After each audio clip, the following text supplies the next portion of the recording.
So we're gonna get started here. Recording has just started. Again, thank everyone for showing up tonight. Welcome to our newest version of Authors on Tap.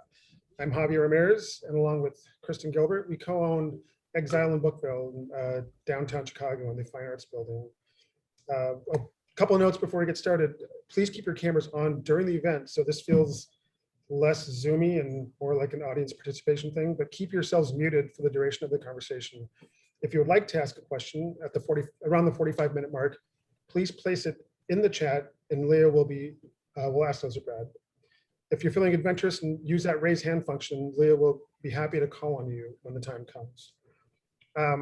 Before we start, I just want to talk about this event specifically and community. About 2 months ago, I received an email from Leah that said, Kim King Parsons sent me. And to be honest, I thought it was somebody from the future letting me know some ad to save the world or something, but I realized soon after that it was just an email about an event, and not just an email. Whenever Kim and we worked together, I was a judge for the National Book Award for Fiction in 2019 when Kim longlisted for her amazing short story collection, Black Light. And we've been worked together off and on over the last couple of years. She's a big supporter of the store. And so without even having to read this email, I knew we were going to do this event. And then I realized who it was with and who it was for. And it just added on to this really layered sense of community in the book world that keeps me going every day. So I just want to thank you guys for doing this. And this is just an extension of all that. And it just makes me very happy that these things sort of happen organically, and it's the right people and you trust the right people. And this is where we're at tonight. We have Brad Listi, who was born in Milwaukee. He's the author of the novel Be Brief and Tell Them Everything. His other books include the novel Attention Deficit Disorder, an LA Times bestseller, and Bored, a work of nonfiction collage, co-authored with Justin Benton. He is the founding editor of The Nervous Breakdown, an online literary magazine, and in 2011, he launched the Other People podcast, which features in-depth interviews with today's leading writers. He lives in Los Angeles and is in the garage right now. That's a little hot, but that's fine. We're gonna make it work. Leah Dietrich is the author of the memoir, Vanishing Twins, A Marriage. Her essays and short fiction have been featured in Lenny Letter, LitHub, BuzzFeed, Bomb Magazine, and elsewhere. I want to thank you guys for being here tonight and have a great show. You guys are in for a real treat. So take it away. Thank you so much, Javier. So great to be here. And so nice to be in conversation again with Brad. I started listening to the Other People podcast probably in, 2013 or 14 when I lived in Los Angeles, and I would commute from my home to work and spend, roughly 2 hours in the car every day. And, Brad's show was a constant companion to me, and very much made me feel like I had a writing community when I didn't feel like I had one at the time. So that was hugely important for me. I also find your voice extremely soothing, which I'm sure you have heard before. But yeah, so I'm just depends who you're talking to. I was, it was kind of like one of my dreams to be, to complete a manuscript and get it published and like someday be on Brad's podcast. So I did get to do that, and we did get to chat in the garage. And so it feels so wonderful to finally be able to read your work and be able to ask you about, how it was for you to write this book. So I've got some questions, but first let's have you read an excerpt so that people can get a sense if they haven't read yet. All right. Well, thanks everybody for coming. Thanks, Leah. Thanks, Javier. Thanks everybody at Exile up in Chicago. I'm really grateful to you for hosting this and for participating. I am going to read a short section from the book. It's kind of sad, but I think I think it'll work. So I will begin. This book, I guess I should say in preamble, is a work of autofiction The narrator is named Brad Listi. He has a podcast called Other People. There's some similarities with my life. He's the father of 2 children. His youngest, a boy, is dealing with some pretty serious disabilities. And this is a book that is like thematically about creation. So creation as it pertains to art, creation as it pertains to family. It is about creative exasperation in both senses. And it's a book about reckoning with the difficulties that life can throw at us.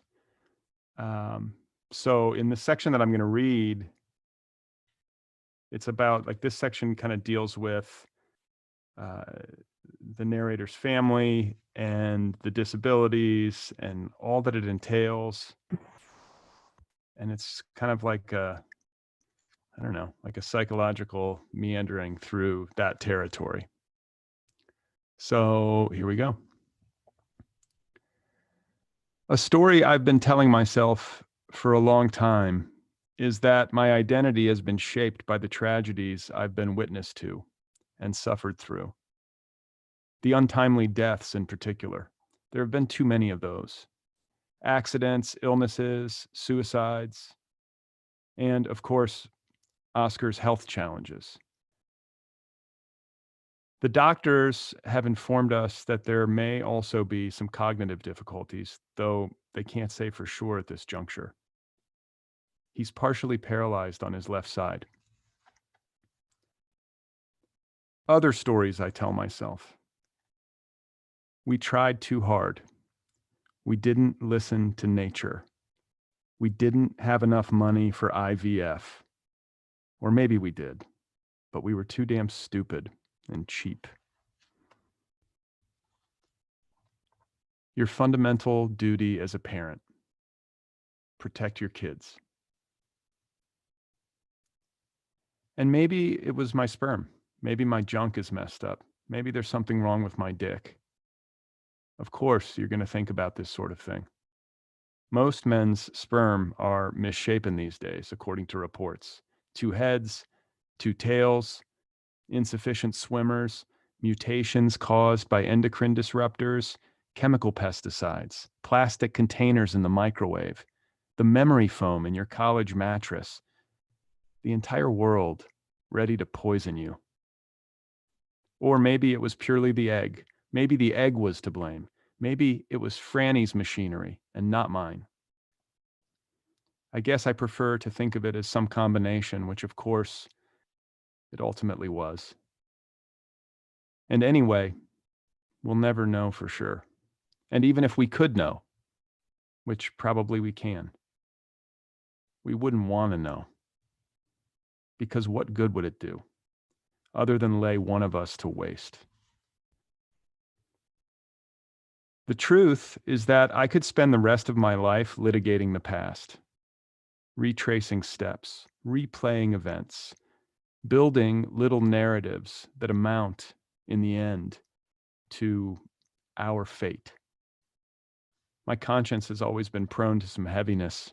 I can feel guilty about almost anything, the essential byproduct of a Catholic youth. Certainly, I've made my share of mistakes. But where, I can't help but wonder, do the limits of a person's responsibility lie? How much of what we do or don't do in life should we be penalized for, when even the smallest, most innocent miscues can lead to such heartbreaking consequences? The brutal math of it all. Life and its many sucker punches. Stick around long enough and you're bound to get your bell rung. Tragedy will eventually come calling for you, but not until you're fully unprepared. Over the years, I've framed the story to myself in any number of ways.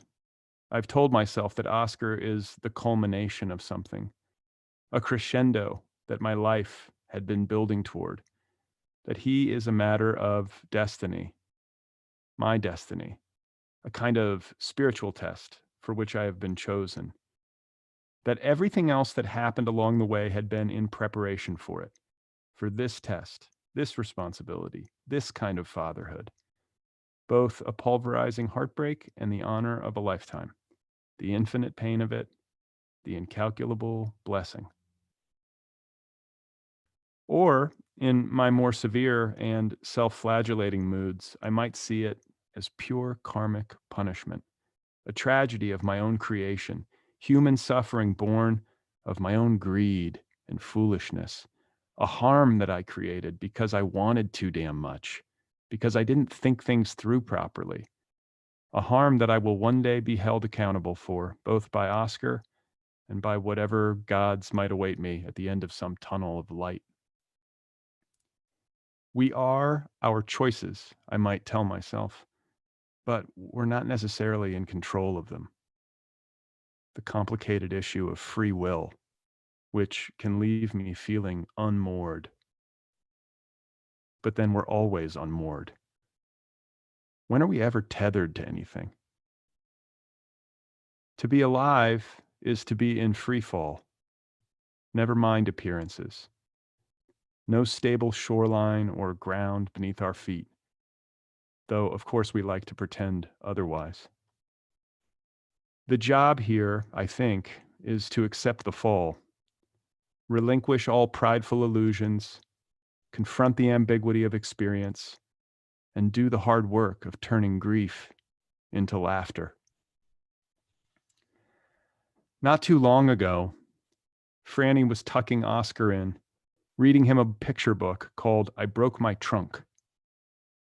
It's about an elephant named Gerald who slips and falls and breaks his trunk and tells his best friend, Piggy, about it. In the middle of the story, out of nowhere, Oscar looked up at Franny and asked her who broke his left arm. How come it won't work? He wanted to know. 4 years old and wondering. It was bound to happen sooner or later. Franny told him no one broke his arm, that his arm was just made that way. He looked at the arm for a long moment, rubbed it with his right hand, and gave the left elbow a kiss. Then he went back to the book. Franny held it together, finished reading. As the story came to its conclusion, I entered the room and took over, oblivious to the contents of their exchange. No detectable sadness in the air. Franny, with her Minnesota Scandinavian roots, elite at the art of repression. Trading places with her, I climbed into bed with Oscar and snuggled him to sleep. And when I exited his room a few minutes later and walked down the hall to our bedroom, I found Franny sobbing in the shower. And probably, I tell myself, this sort of thing is par for the course. Life as the parent of a sickly or disabled child is rife with little moments like these. Miniature obliterations, quiet moments of complete disbursement that nobody else ever sees. Everywhere you go, the sadness is with you, just beneath the skin, always burning. It never leaves. What you have to do is learn how to carry it. It's like learning to carry fire. Friends of ours rarely ask about it anymore or check in to see how we're doing. A small handful do every once in a while, but that's it. Most stay quiet or pretend that it didn't happen. Probably they don't even give it a second thought. I can't say that I blame them, or sometimes I do, but only in my lowest moments. For the most part, I'm able to see it in perspective. Life is crazy. What are people supposed to do? Everyone has their own heartaches. And anyway, this kind of thing has a tendency to leave you speechless. It certainly leaves me speechless much of the time. And of course, there are the happy moments too, thousands of them, little jewels, the good outweighing the bad. The summer we took the kids up the coast for a week, the hotel near the ocean that we paid for with credit card points, the afternoon when Franny took Alice down to the water and I stayed behind with Oscar to nap, and how we both fell asleep watching cartoons and woke up just after 5 o'clock with the girls coming into the room. How was the beach? I said. Good, Alice told me. Kind of boring. Why is that? I said. It's always the same, she said. The rocks, the sand, the water. I turned to Franny and said, my prodigy.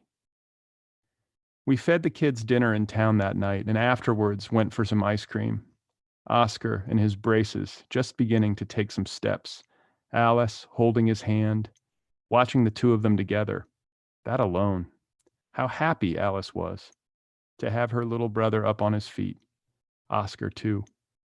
The pride, the simple recognition of the goodness of it all, the toughness of my boy, the infinite patience of his big-hearted sister, thinking of how much she did for him, quietly, daily, without complaint, adjusting to his rhythms, helping him stay upright. It was hard for her, too. When I tucked her in that night, I talked to her about it as we lay there in the dark, my head a little soft from the wine I'd had at dinner. I know you do a lot, I said. And I know that Oscar's situation isn't always easy for you. I know that you have to do things differently sometimes, and I just want you to know that I see it, and I'm very proud of you for being such a good big sister. Her only response was, thanks, Daddy. A bit of emotion in her voice. A bit of discomfort, too. Sentimental, half-drunk dad in his heartfelt speeches. Still, I was glad that I'd said something. A rare moment in fatherhood when I felt like I'd gotten it halfway right.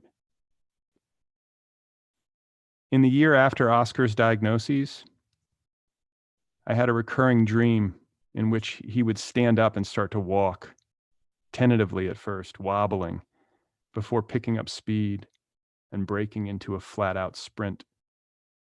My joy in these dreams was so powerful that it would always shock me awake. I'd lie there in the darkness, heart thudding, adjusting to the weight of reality, Franny snoring softly at my side. There was the impulse to shake her and tell her what had happened, but I never did. Not at 3 a.m. I couldn't bring myself to do it. Months would go by before I finally came clean, the dream repeating itself on a loop, an exquisite little torture.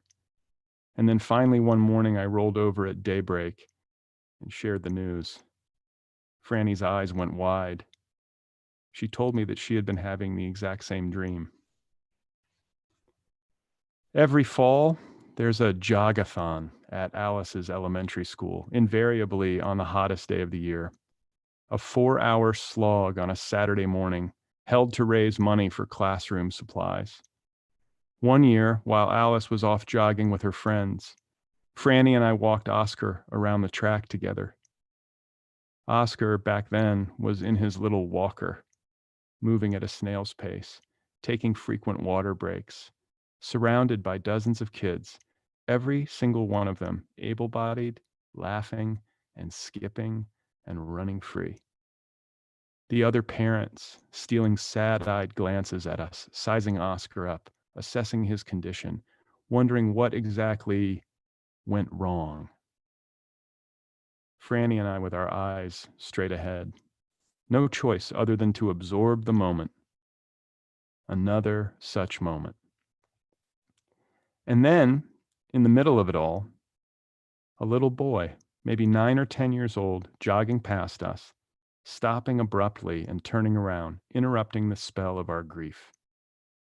We'd never met this boy before. He knelt in front of Oscar, breathless, smiled and told him, "Good job, buddy," and gave him a high five. Oscar beamed. The boy then stood up, looked us in the eye, and introduced himself as Ezra, an incredibly sweet and self-possessed child with caramel skin and bright hazel eyes. He told Oscar that he would stop and give him another high five after the next lap. And then, before he turned and ran away, he looked directly at Franny and said with the utmost sincerity, "I know it must be hard." She burst into tears almost instantly. Her sunglasses hid it fairly well, but I could tell by her clenched expression that she was weeping. I got a little choked up too, rubbing my eyes with the backs of my hands. In all the time since Oscar's diagnoses, it was easily the kindest and most intelligent thing anyone had ever said to us about it. A 6-word line delivered from the mouth of a child, affirming our tiny reality. So that's it. Now, is everybody properly suicidal now? I'm very, yeah, I got very teary-eyed a number of times there. That was so beautiful. That particular part where the the stranger kid comes and says he knows it must be hard is one of the moments in the book that got me so much and had me keep reading, because there is a lot of heaviness and there is a lot of sadness, but there's always these moments throughout the whole book where you find this levity and this kindness, and I was just like so inspired. And similarly, when you were reading, you hang around long enough and you might get your bell rung, like little turns of phrase like that. It's just like, they're so funny. And the book itself is so funny to me. And that is what, drew me to it so much. I wanted to ask you, I guess, just to start from the beginning about the title, because it's, it's like right there front and center when you pick up the book, and it's a quote from a short Charles Simic poem. And tell me how you came upon it. Yeah, when I'm writing a book, I will usually have a file on my computer desktop that's just like title ideas, and I'll just I'll dump stuff in there. So I don't even know what the other titles were, but when I stumbled into that one, it was fairly later in the process, which should have an asterisk next to it because this was such a long process. So this could have been like year 9 or something. I don't know when it was, but it was like towards the end, once I started to see the project more clearly, and it seemed to fit very well. This is a book that is very vulnerable and close to the bone and confessional, and deals with difficult stuff, as I just read. And what I landed on, this is just the way that I did it, is that I wanted to be unsparing with myself in particular, as I examine this stuff and reckon with it and try to slow down where it hurts, but to also be really efficient, because it's a lot to ask of a reader, especially in places where it's emotionally challenging, to have to stay there a long time. So, that's part of it. And then I think it's just me having reverence for compression in literature. And I like the challenge of trying to get the maximum amount of power out of the minimum amount of words. Like, to me, that is the job. And so it just worked out that way. And I think this length of a book in particular, like the 225-page book or whatever, is a length that I really like as a reader, though it's not all that I like, but I like that length of book. And I think I was kind of aiming for it, maybe subconsciously, and trying to make sure that there was very little wasted motion. Yeah. Do you read a lot of poetry? I do when I'm warming up. Like, I use poetry as like it greases the wheels. I think if I read like something that's really deeply narrative, in its bearing, it can kind of get to be distracting or something, or I'll start to like mimic the voice of the writer that I'm reading. Right. But poetry, I find, for like the reasons I just talked about, the concision and the compression, I mean, that's what poets are really great at. So I find that it's just a nice way to warm up, just to read a few poems or something by somebody who's great. Yeah, it's more like listening to music or something than it is like reading. At the beginning of the book, you do a really nice job of kind of confessing, I guess, in a way, to like how long of a process it took, this meandering path that you took to writing the book that's in the reader's hands. And you're like, it was this thing, and then it was this thing, and then it was a memoir, and then it was nothing. And then, and I loved hearing that at the beginning. And of course, then I kind of imagined like, well, what were all these other versions? And so I guess I have 2 questions. One is, what happened to like the memoir version of this book? Because you call it autofiction, but I wondered like what was the distinction for you between memoir and autofiction, and why was it important for it to be autofiction? I saw someone tweeted today that their book was non-binary, which I'm going to steal. Like, that's kind of how I feel. Like, these Yeah, distinctions, they drive it's me so kind of, silly. it is. And I think the reason I landed on a novel is because I do fictionalize stuff in here. There is stuff in this book that is pure fiction, and there's a good bit of it. I could point to a lot of it. And the other things that I keep saying are, I don't have a great memory. I'm not one of these people who can remember like anything practically that happened in my life. And I don't keep a diary. Mm. So I don't have like a written record that I could look at and be like, okay, well, if I wrote it down that day, then I can feel pretty confident about it. So Mhm. I was working from memory, but I needed to give myself the permission to fictionalize in order for the book to work. Not just for me, but in particular for readers. Like, I needed to have that luxury, that creative license. And I think maybe when I was giving myself the challenge of writing a memoir and was more bound by facts, it just became more oppressive. The project Mhm. did. Mhm. There was like, it's very little, there wasn't as much fun in it. You know what I'm saying? But when I had that license, just that like inner permission, it freed me up a little bit. And I think it made the book work. Yeah. So was it fun to write?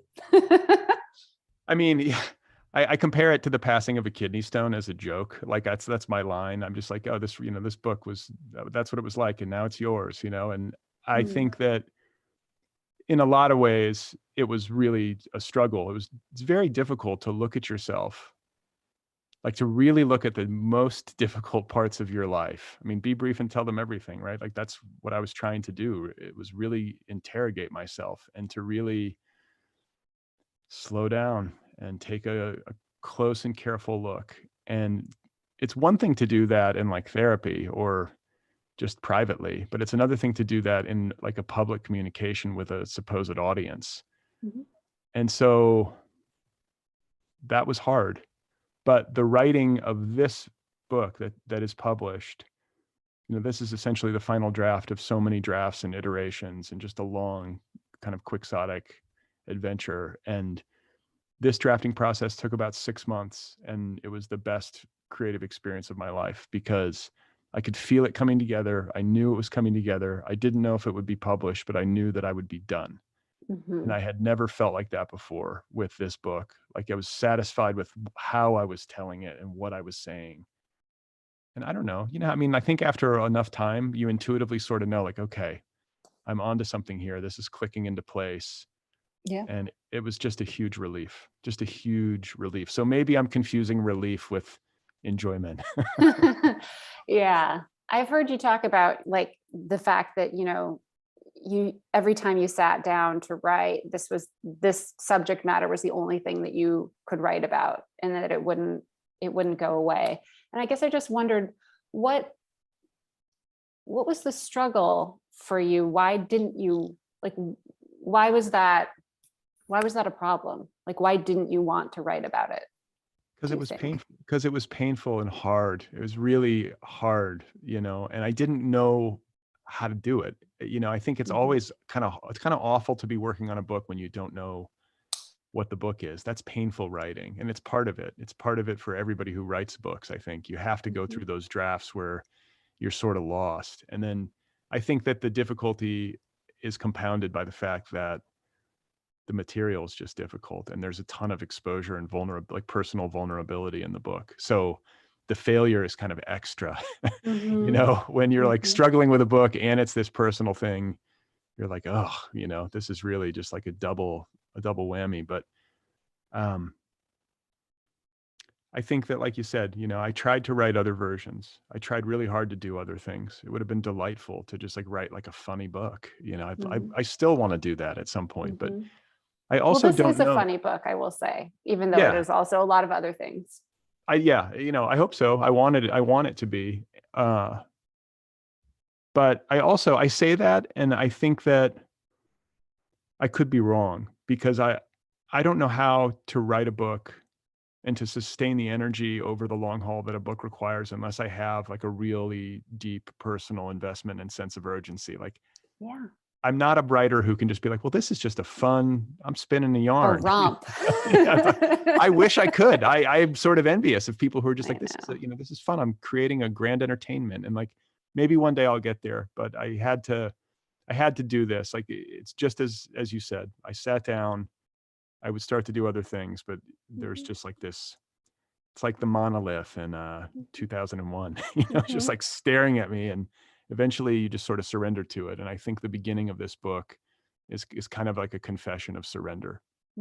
Yeah, well, I think there's just different kinds of writers, like you're saying. And I think this book is more of like a manual for living in a certain way and less about just pure entertainment, or at least that's how it was for me to read. Your wife in the book, or the wife character in the book, has some of the absolute best lines. She made me laugh like every time, so spare. You always had that character in there just like at the right moment to punctuate something with like, when you're obsessing about like how an asteroid, if it goes through this keyhole, is gonna like obliterate everything. She's like, let me know how, like, what happens. Tell me when I need to know, kind of thing. Keep me posted, right? Completely. Yeah, I loved her. And I was wondering, what was it like to talk about writing this book with your actual wife? And, I know when I wrote a memoir, people asked me about that a lot, and how did you deal with that? And so I think it's a question that's always on my mind too.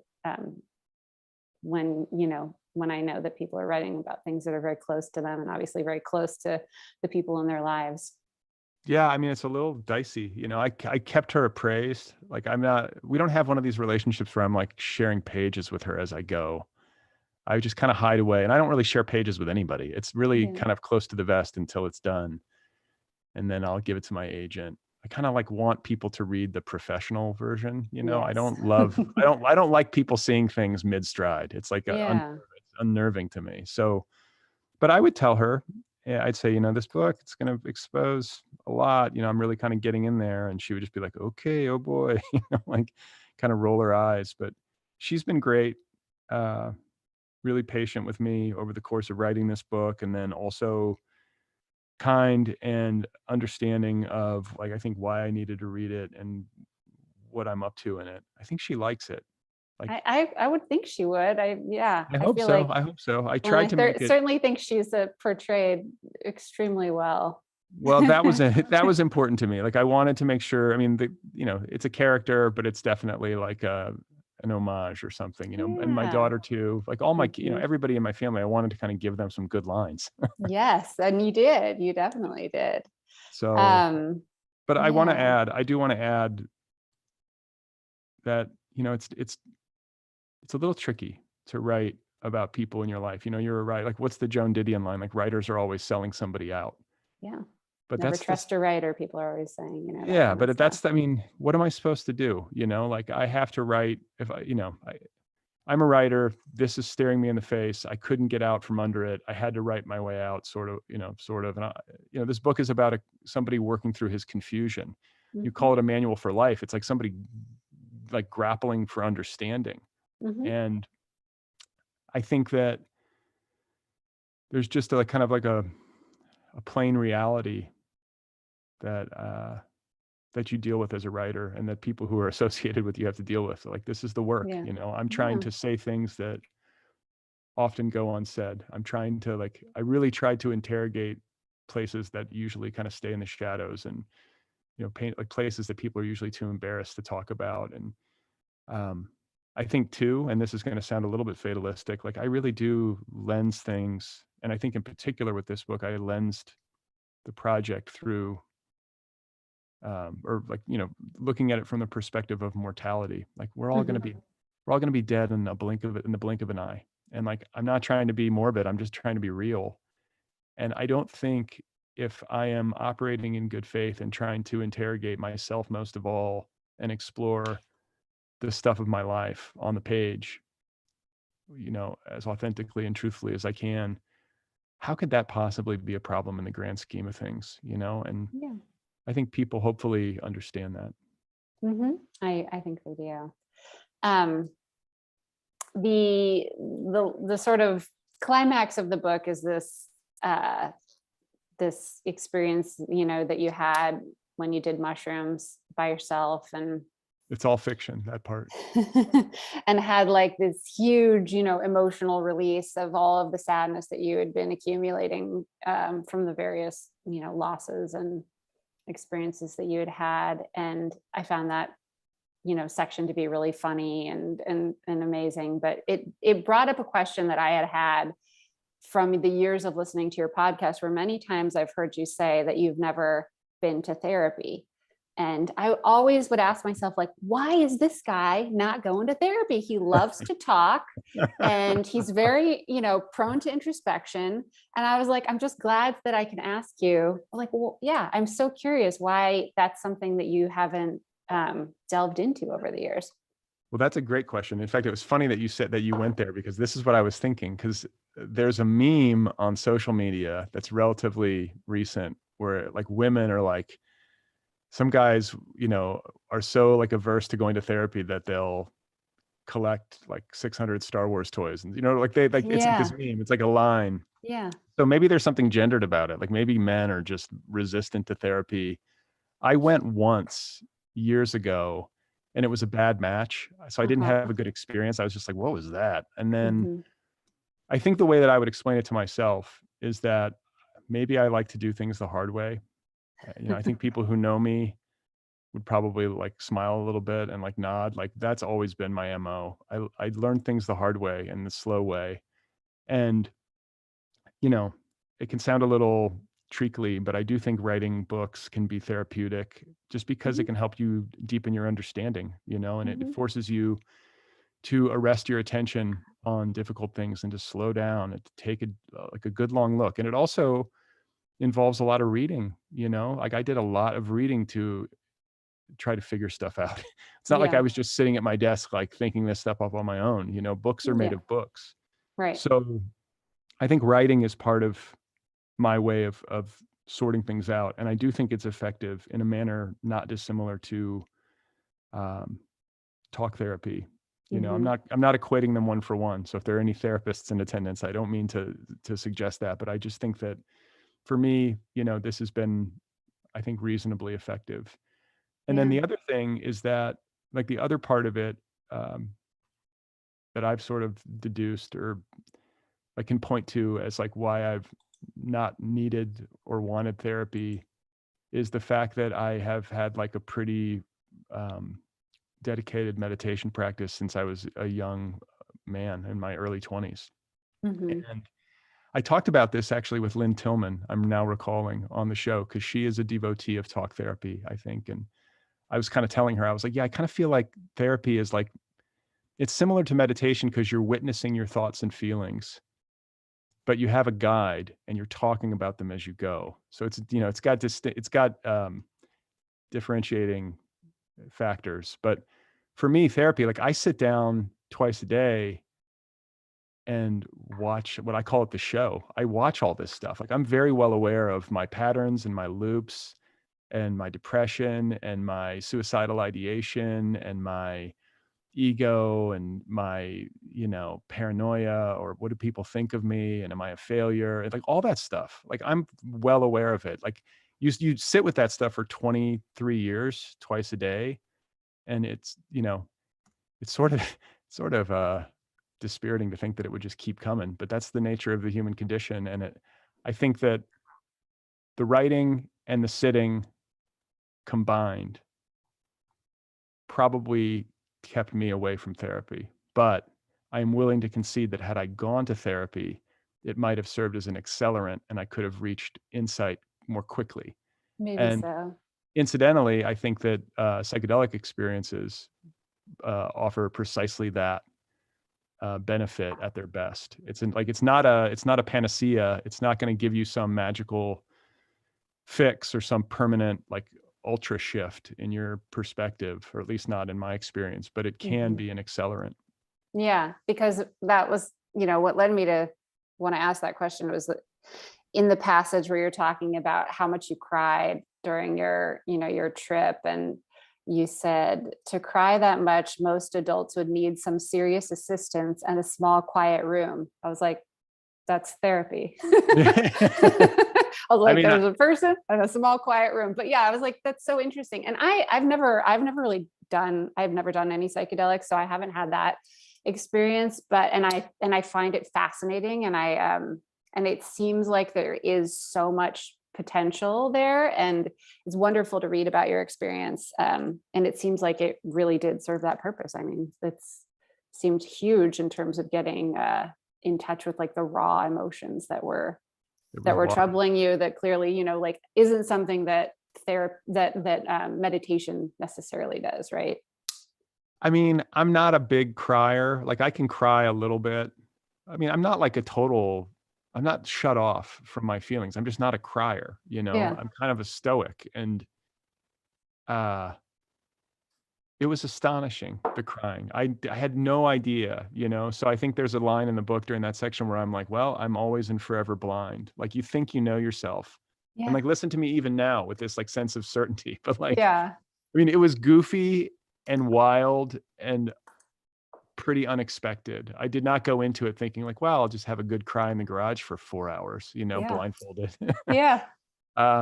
But I knew that I was sad. I mean, I knew I had sadness. I was well aware of all this stuff, but I didn't have, I'd never expressed it. And I think maybe there was something neurochemical helping me express it. I mean, like, I understand crying in therapy with like a box of tissues. This was different. Oh, This was like, sure. this was like, this was like a steroidal, like weeping purge that I, you know, it was supercharged and it was That's what you just like needed. unlike anything that I'd ever been through. So, you know, talking about psychedelic experiences, like if I listen to the playback, I'm going to be like, oh my God, I sound crazy. It's a really hard thing to language after the fact, but Well, and that's what I think is also so wonderful about the way you write about it, is because you write it out and then you kind of come in as the author and you're like, I realize like how ridiculous this sounds. And then you even go a step further to like recount what you've experienced to your wife via text message. And then she says like, don't put any of this online or whatever, you know, and I was like, that is everything coming together. Like you really, yeah, you've done it very deftly, because I think as I went into that chapter, I was like, is this going to be annoying? right. And it right. wasn't, because of all the things I just said. So kudos to you for pulling that off. I don't think it's an easy feat. Technically, not emotionally, but technically the hardest part of the book to write, because it's just a kind of a easy place to make a mess of it and to just alienate people, like alienate people who have never done psychedelics before, or who might be like, ooh, psychedelics, or I hate hippies, or you don't know who's going to read your book, you know? And so, or there's people who are like aficionados who are like, you got it wrong, you know, this isn't how you trip. So I was like trying to kind of walk that line and keep it narrative, even though you're in a space, you know, when you're in a psychedelic like mind space or whatever, that is sort of resistant to like traditional or conventional narrative. Yeah. Do you think you'll do it again anytime soon? Yeah. I mean, I don't know about anytime soon. I'm not, there's no like great urge. I had such a big experience that kind of gave me what I need. I'm not somebody, I mean, I'm 46. I'm not going to be doing psychedelics. There's a lot of planning that goes involved, as you detail in the book. So yeah, listen, it's hard I as a parent. think it's important to note that in the book and in real life, like these compounds are no joke. And I think a big part of the impetus for wanting to do them was to kind of have a do-over, because when I did them when I was like 19, I was just sort of a goof and didn't know anything about them. Hadn't done a page of reading, really. It was all just like friends talking to friends and like, you got to check this out. And I was in Boulder, and so it's very much in the air there. And but you know, provided you do your due diligence, consult with your doctor, like whatever it is, like do reading, understanding it, like this is going to sound goofy, but like, you know, Terrence McKenna used to say, like, if you hey, people who, you know, you've never done psychedelics, it's like not having sex. It's such a, like going through your whole life and never once having sex, go through your whole life and never once try psychedelics. Something like, it's like, you know, going to Burning Man or going to Mardi Gras. Like you sort of do it, like try it at least once, because you would never know what you're missing otherwise. And anybody who's ever done it at a high enough dose, I challenge you to find somebody who's done it at a high dose who wouldn't look you in the eye and be like, that was one of the most powerful experiences of my life. Like it is like next level wild and mysterious. Yeah, sounds like it. Yeah, The I don't know flip if you side sound, of that I don't is, know if you sound, I don't know if you sound confident. You're like, it sounds like it, Brad. Yeah, I'll take no, your word no, for it it. does. It totally does. The flip side of that is like the horrible, obsessive, like soul-sucking loop of social media that you have worked your way out of, you know, in the book, and that I find very inspiring. And I wondered, at what point in the process of writing the book did you quit social media? And do you think that that helped accelerate the book to get to the place where it was? Or it's hard for me to gauge like the actual timeline Yeah, I mean, of me your social too. media. Me too. I mean, I want to say I quit Facebook in like 2012, Hmm. or maybe even before. I don't know. That was the first one I quit. So it was kind of like a quitting in stages. Totally. I was never I'm off on. that one. Yeah, fuck Facebook. Nobody needs it. Yeah, it's a dinosaur. But Yeah. I was really addicted to Twitter because it's the most literary social media platform. I think it's Mhm. words and it's jokes and it's compression. It's a lot of things that appeal to me. But even so, like, I'm not good at it.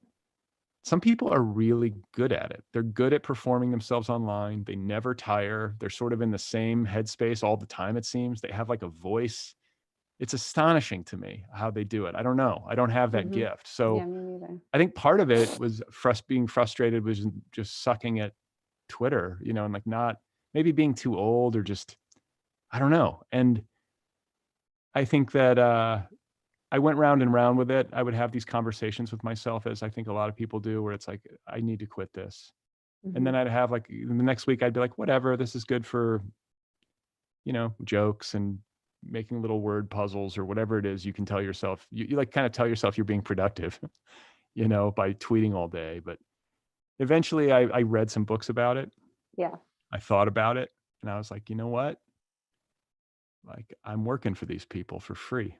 Yeah. I'm on this. That's the part, that's the thought experiment that really got me, because I was just like, yeah, we're doing Yeah. all this free labor. Like, this is ridiculous. We are enriching. We might be enriching Elon Musk soon if you needed an impetus to delete your account. I mean, like, you know, I get it. It's like a useful tool for connection in some ways, and it's the public square and all this stuff. And I understand because I want to make sure I'm being transparent. I still read Twitter Yeah. because Twitter is the internet to me. Like, I don't surf the web. I mean, maybe a little bit I will, but I have Twitter lists that I will look at to just like scan the news or scan sports news or Mhm. whatever. Mhm. So I get like a taste, but taking the pressure off of myself to be a content creator Mhm.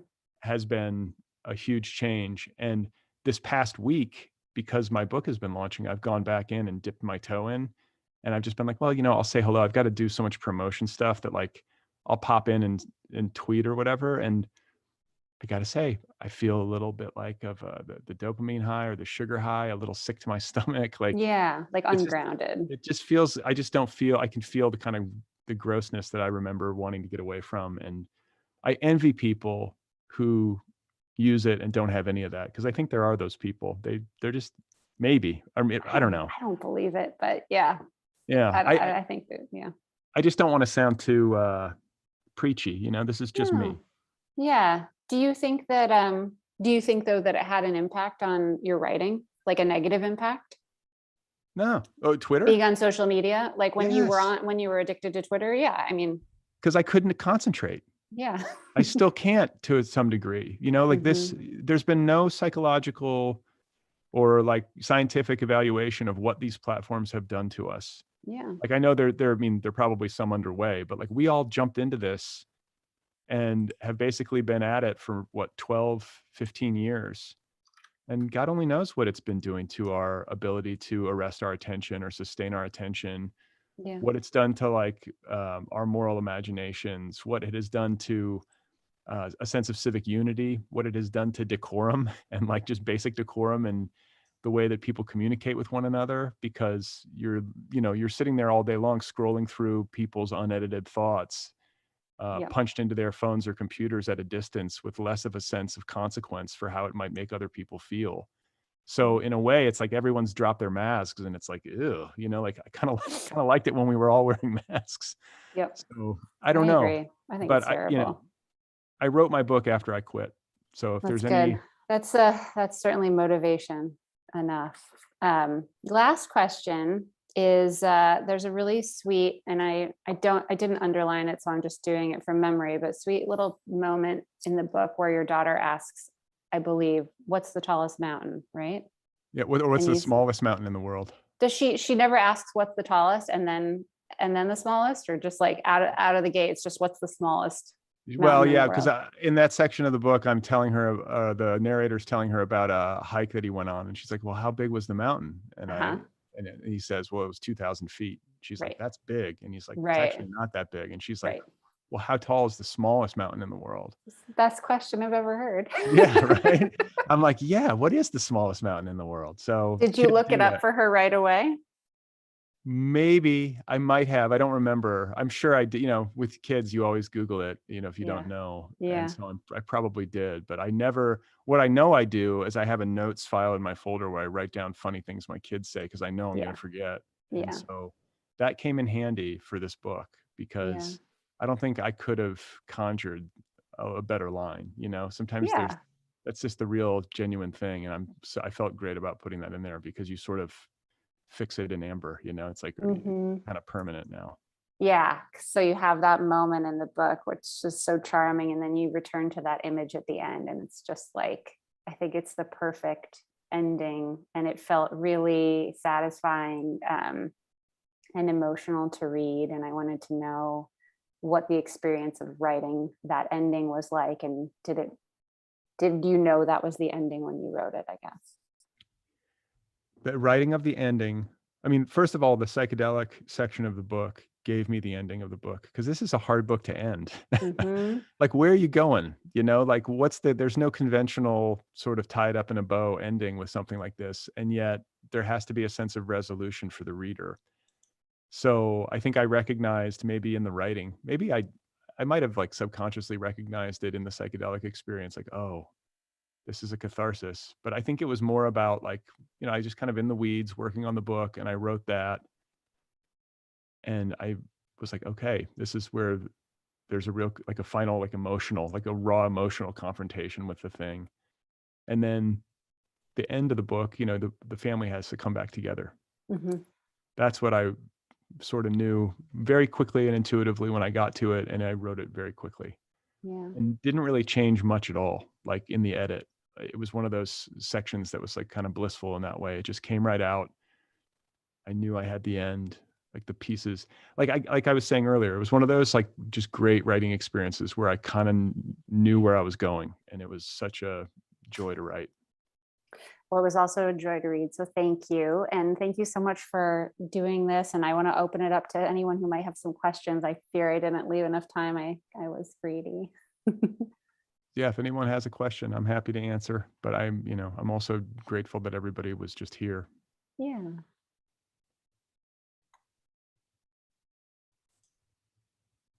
You can write it in on the chat. Mm-hmm.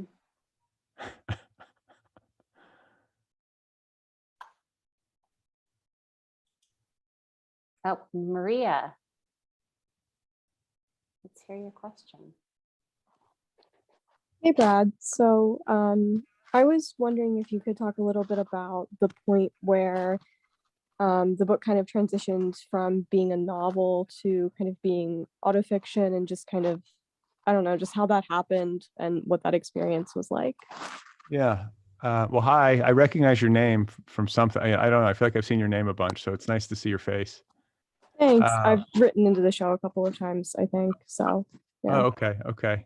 I think that the decision to write autofiction came towards the end. Like there were many iterations, which I talk about in the book, that were sort of more far afield from my personal experience, and I was trying to write like from the outside in, and then eventually I just got so frustrated that I was like, fuck it, like I'm just going to tell the truth. Or that was the sort of sentiment, and I'm going to drop the mask and I'm just going to try to deal with what happened because this stuff won't leave me alone. So it was just a lot of trial and error, mostly error, and finally getting so frustrated with it that I started to just deal with it head on, or as close to head on as I could, while still making it, you know, um, a readable experience for somebody I don't know, you know, and that's the best answer I can give you. But I think, like, I want to say Mark Twain had a line about, like, every book, there's like one way to write every book, you know, and you have to find that way. And so you usually have to exhaust a lot of wrong ways on the way to getting there. And I certainly did that. So does that answer your question? Yeah, I think so. Yeah. No, I finished reading the book over the weekend, and it just really made me think about a lot of things in my own life. Made me think about the things that I've been grieving, which are very different from yours because I don't have children and I'm not married. But it's really just kind of, I don't know, made me think about my own life and just different things. And just kind of a different perspective, I guess, that maybe I hadn't thought about it before. Before COVID, I was trying to write a novel for many years. And when COVID happened, I kind of stopped working on it. So it's just, I guess, like the way that your book kind of transitioned into this other thing that was kind of unlike the other things that you had been working on, has just, I don't know, it's just really made me think about, you know, the things that happened in my life and my writing projects and things, and maybe what they might look like in the future, I guess. Well, I hope it helps. You know. Yeah, no, it's definitely helped. It's definitely made me think a lot. Not to continue talking and taking up all this time from other people, but I've been writing a lot of poetry the past couple of months, which I don't want to say I've always been a poet because that's really not fair. I'm not a poet, but I guess it's just this shift in kind of narrative and this shift in kind of form is different for me. But I don't know, the book is just making me think about so many things in my own life and what my writing life is going to look like moving forward. Well, I'm glad to hear it. I like your green room and your green sweatshirt. So Thank you. you're coordinated. And I think there's a green frame on that photo above you too. I mean, this is really, this is your color. It is. We do have one question from Tim. I remember about 2 years ago, you mentioned that your agent took it out on submission. The consensus was that the book was just so sad. How did you find or write your way into a book that had more balance with sadness, grief, levity, etc.? Thanks, Tim.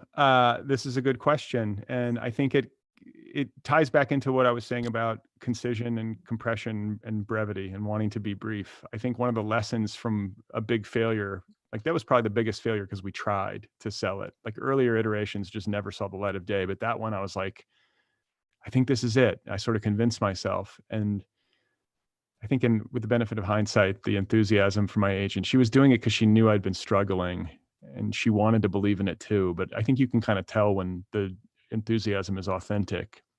And I should have done a better job of paying attention to that. But the book was the book that failed in the marketplace because it was, you know, quote unquote, so sad, did not have a finely attuned sense of the reader, which is a common blind spot for me. You know, it's something I'm working hard to improve on. I wish I had I think like some writers have a real gift for that. They have a very finely attuned sense of the reader. They always have like a sense of their audience and they fail less maybe to land because they're always communicating with somebody. Whereas with me in these earlier iterations, I might've just been getting it out of my system or rendering it just for myself and not really honoring the fact that if I'm trying to write a book, I'm trying to communicate with somebody and, you know, make this something that would be useful and entertaining and interesting to somebody I don't even know. So I'll give one specific example of a change that happened in between the failed draft and this book. The narrator of the book and his wife suffer 5 miscarriages. In the failed iteration that didn't sell, all 5 of them were, you know, the stories of all 5 were told painstakingly. And it was too much. It was honest and I was going for it, but it was too much. I didn't have a sense of the reader. And I came finally to the realization that this was the case. And I was like, oh yeah, you really only need one. Like people get it. And it sounds so silly saying it now because it's so obvious, but it just took me a minute. you know? So I think that's maybe a somewhat common experience. We have these blind spots as writers of one kind or another. And I just think that, you know, sometimes I'll hear people say like, oh, I just write for myself. You know, I'm writing this for me. And I get that. I think there's some truth to that. You do have to please yourself first and foremost in some sense. But if you're writing a book and you want to publish it, you're writing because you want to communicate with a reader who's somebody you don't know. That's really what you're trying to do. And you're trying to go into business with a publisher who's going to sell your book and maybe make you some money. That's what you're trying to do.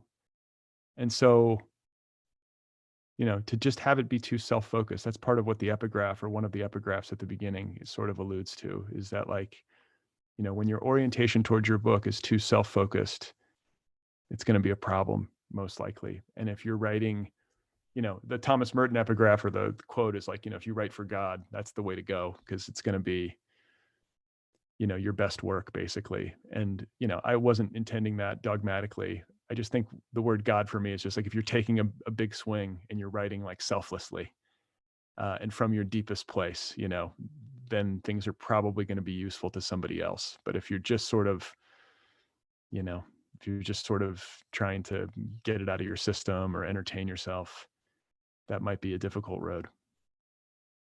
I think there's one more. Brad, you commented that you didn't think this was a funny book and you hope to write a funny book someday. So many of us feel that parts of this book were deeply humorous. Are we wrong? Are you bothered by that? No, I'm thrilled. I'm elated to hear that. I'm elated to hear that. And I don't ever want to write a book that doesn't have like laugh lines in it. You know, I think one of the rarest experiences for me as a reader is to laugh out loud while I'm reading. And, you know, sometimes I'll smile, or, you know, you make like these, it's funny to think of how you look when you're reading, but to elicit like an actual audible laugh out of somebody is always like sort of the secret goal. So I love that as a reader. I'm trying to do that as a writer. And I think that aside from that, it's very important to me to incorporate humor into anything that I make artistically, because I want my art to reflect life as I understand it and experience it. And life is just a big mixture of things. And you might have a huge laugh buttressed up against one of the saddest moments you've ever encountered.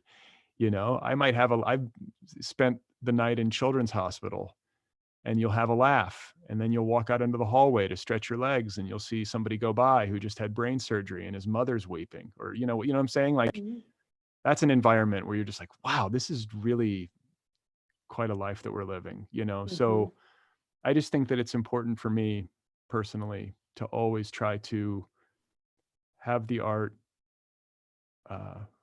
reflect all that, and to have the lives and the circumstances that I'm trying to render in my books be reflective of that. And I'm also, again, it's also like a part of being attuned to the reader. You know, you want to trying to give you a little ventilation, you know, so you're not just weeping the whole time. And the last thing I'll say is that there are some stories that you can't joke about. And the one that I keep talking about is Austerlitz by W.G. Sebald. I don't know if you've ever read that, but it's about the Kindertransport. So I will concede that maybe a novel about the Kindertransport, you can't have a laugh, though maybe you could. I mean, probably you could, but I understand why you wouldn't, is the point. And I don't think I'm wired to maybe write books about those kinds of things, because I think I would just bog down, you know, and it would just be too much. So I'm very happy that you found the jokes. Thank you. All right, anyone else?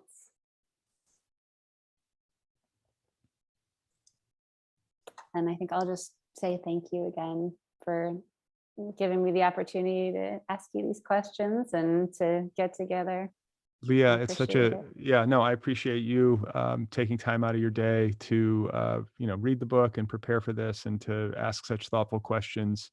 Thanks again to Exile and Bookville, and thanks to everybody who made time to attend. It means a lot to me. I know everybody's got busy lives and stuff to do. So Sorry.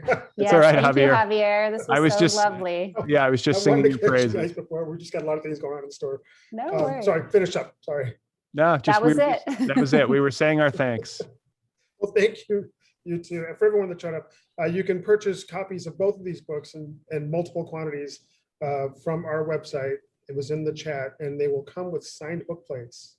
I've seen one of them so far. The other one will come. If not, I'll sign Brad's name. Yeah. And, Do it. Crayon. Just plagiarize in it. crayon. Forge You the guys were signature, fantastic. rather. That was a great conversation. I mean, you know, that we do so many Zooms and sometimes they can just run into each other. But I mean, you guys had a great conversation. The reading was fantastic. Thanks so much. We hope to have you guys back again, hopefully at some Yeah, point. Maybe would in the love store, to. who knows? Yeah, Yes. maybe in the store. I would love to come Yeah. by in Chicago and say hey. So Mm. thanks again to everyone. This was a lot of fun. Yes. Have a Yes. great rest of your Tuesday. Good night, everyone. Yes. Thanks. Bye. Bye-bye. Bye-bye. Thank you.